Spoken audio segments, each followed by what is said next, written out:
High বন্ধুরা, তোমরা সবাই কেমন আছো? আশা করছি তোমরা সবাই ভালো আছো আর সুস্থ আছো। আমরাও ভালো আছি আর সুস্থ আছি।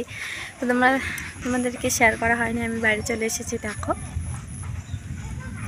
আর আজকে অনেক সকালে উঠেছি, সেই 3:30টাতে উঠেছি। ওঠার পরে বাড়িতে আসলাম প্রায় 10টার দিকে। তো 10টার দিকে এসে রাখি টাকি পরালাম। পরানোর পরে এই যে একটু ঘুমিয়েছিলাম, ঘুমিয়ে উঠে দেখি অনেক প্রচণ্ড পরিমাণে বৃষ্টি হয়েছে। সেটা তোমাদের পরে দেখাচ্ছি। তো বন্ধুরা, আজকে আর আমি কোনো ব্লগ শেয়ার করতে পারলাম না তোমাদের সাথে, কারণ যে বৃষ্টি হলো, নেটওয়ার্ক নেই আর মোবাইলে না চার্জও নেই সেই রকম। সেই জন্য আজকে ভিডিও দিতে পারবো না। প্লিজ তোমরা সবাই আমার পাশে থেকো, চলে যেও না।